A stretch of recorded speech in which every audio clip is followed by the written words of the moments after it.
Everyone's talking about it. Loop engineering. We have entered a new era in building with AI. But what exactly is it? Well, if 2024 were the year of vibe coding that started with the launch of Sonnet 3.5, Anthropic's Claude model, if 2025 were the year of agentic engineering, then 2026 is the year of loop engineering, or so they say. And this, I believe, is because of the launch of Claude Fable 5. In this video, I want to go through the difference between regular prompting and how we typically engage and interact with these AI models, and what is now starting to come about with creating and building with loops. All right, so prompts versus loops. Let's get started with this. Typically, when you're dealing with an AI model and these AI tools, you prompt. And we're all familiar with prompts, just the idea of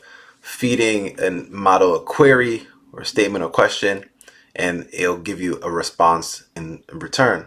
And then once you get the response, you follow up with another query or another question or statement. And it's this back and forth that happens, and it's kind of like speaking to a partner, right? Or talking to a co-pilot. That's what we are used to. That's what traditionally happens, right? Now, looping is something that's continuous. This is a scenario where it just continues to go. You create a system, and typically you define a goal or an objective that you want this AI to meet, and it goes ahead and goes through the process to then achieve that objective. And so the difference is that in one case, you're kind of going back and forth. In another case, you are doing more work upfront to create a system that will then run in an ongoing way. Now, I want to take us back to several months back. I believe this was the beginning of the year. It was definitely a few months ago. The Ralph Wiggum loop. So the Ralph Wiggum loop came from the Simpsons character Ralph Wiggum for his brilliance, but at the same time, real monotony and in some ways very kind of socially inept, but very consistent. And this Ralph Wiggum loop was basically a way of, it was an example of a loop, but a way of mirroring how a development team would perform. So you would start with creating a PRD, a product requirements document, and typically you would use it for building maybe an app or some sort of software. And so that product requirements document, which would be the plan for what you're building, you would then take that, convert it to a prd.json, which is a form that would be more easily consumable by the agent. And it would be in the form of these user stories that the agent can then take and now begin to implement. And that's when the loop begins. And so the loop would be taking that user story, implementing it, and then meeting some sort of acceptance criteria that you've defined to where it will not go on to the next user story until it's met that criteria. And it'll keep looping until it's met that criteria for however many cycles that you've instructed that it can go on for until it's deemed invalid or unable to move on. And so once it's passed an acceptance criteria for a story, it'll save that progress in a short-term memory, and this would be a file, a .md file on your computer, and then it would save anything in the long-term memory if there's anything that needs to keep in mind for the long term, and sort of mirrors an actual engineer sense of being able to remember certain things in the short term, in the long term, and then implementing these different user stories. Now, this was when I was first introduced to the concept of loops, and it was also where I started thinking about this idea of a software factory, to where you could sort of automate the process of building software. And I actually started to do that, right? I built out, for example, this Bitcoin education platform, created the PRD for it, and then all the way through to actually putting the Stripe payments, integrating that into the platform, all of it done autonomously. And that was the first time I really saw that Ralph Wiggum loop operate in its entirety. Now, there were still some issues with it. There were still certain bugs or certain things I had to kind of go back and work on in order to make it viable and something that could be production ready. But it showed the potential of what can happen when an AI is powerful enough and capable enough of operating on its own. And so I feel like the loops sort of died down a little bit, but recently with the launch of Fable 5 and the ascension and just the power of these AI models, loops have become practical. And so we shifted right from loops and looking at loops as something that only applies to building software in a traditional sense to everything, right? And these infrastructure platforms, OpenAI and Anthropic and Cursor now as well, they have adopted the Ralph Wiggum loop in their own platform. So within Codex, for example, and I could show you right here, if I just type in slash goal, you see here it says set a goal to keep pursuing. So it has embedded into it this loop that you don't have to go through the whole framework to and put it together. The Ralph Wiggum loop had skills and had different parts to making it work. It's now baked into the platforms themselves. It's getting more inherently agentic. And so Codex has that. Claude Code also has this goals feature. And Cursor now also has a similar feature as well. Now, loops, as I mentioned, apply to everything, right? So a lot of people think about it in terms of software, but think about it in terms of marketing for a second. You might have a loop to where maybe you're trying to identify the best ad creative for an ad campaign.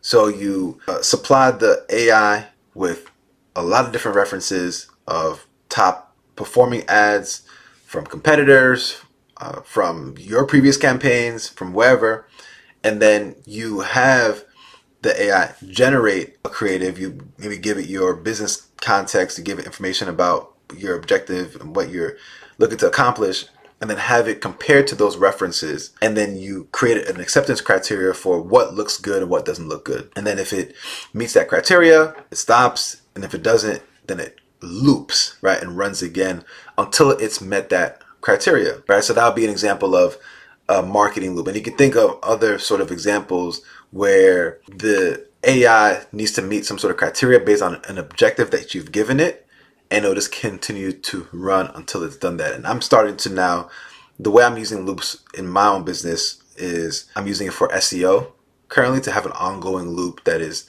assessing my site, my business, and how it's also showing up on AI, these AI search engines, and then it actually going and putting in place and executing on steps that you can take in order to begin ranking for different questions and kind of prompts that people would put into AI search engines, and for honestly SEO at large. But you can create loops for anything. And when you think about it, one of the reasons that there was a gap previous to now is that loops were still, you would still have bugs and issues along the way. And so you could have a platform built completely autonomously, but then if you had to go back and correct so many things, then arguably you maybe should have just prompted your way through the whole thing, right? Now, there are different sorts of loops. And as I mentioned with Fable 5, I believe that that's kind of shifted things because it's such a powerful model.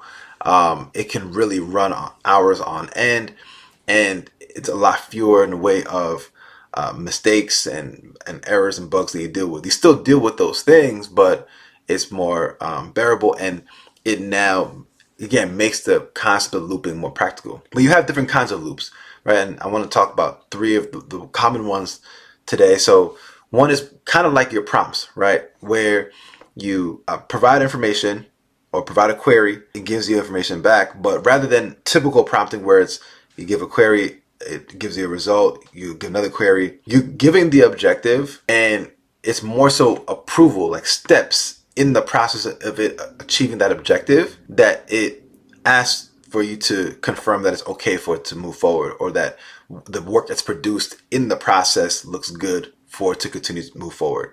And so you provide that confirmation, it goes on to the next step. The next kind of loop would be a more so objective loops, where you give an objective, you define the objective, the goal that you're trying to achieve, and it just goes ahead and does it, and it'll just keep going until it's finished. And that would be the example of what I mentioned with the goals, right? With Codex, Claude Code, and Cursor, the Ralph Wiggum loop. And then you also kind of have an employee loop, and that's what I would look at as something that's just running, on end, and it's kind of like a combination of them all. And I would look at the personal agents as the platforms that are easily the most easily turned into that. When you think about the Hermes agent or OpenClaw, where it has a heartbeat, where it checks in, but then you can also embed these other kinds of more, I would say, measured loops into it, where it can run kind of like an employee. So that's what I think about when I think about these loops. And this is where these models are now going with Fable 5. GPT-5.6 also launched as well. Opus 5 likely coming in the next week or two. GPT-6 coming soon.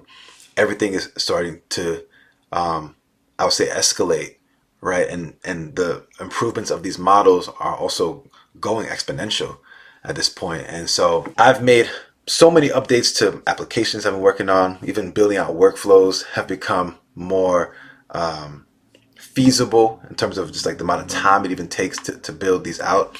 But now, as we have Fable, and as these models can continue to grow in power, we can create these systems that are more able to operate on its own, or check in with you, right? It's more upfront work, but it's like you're programming, as I see it, kind of like programming an employee or an assistant. And this AI space is now getting closer to what one would imagine agents, right? And one would imagine working with and engaging with AI would be like. And so those are loops for you. I'm sure we're going to hear a lot more of these, and I want to really emphasize that loops go beyond traditional code, right? You have loops for everything. So you can think about, okay, what are tasks in your day-to-day life for other areas, functional areas, right? Whether you're a marketer, a finance person, a project manager, there are loops that you can create in order to make life easier for you. And the models are getting there. So that's it for this video. Hope you enjoyed it, and I'll see you guys on the next one.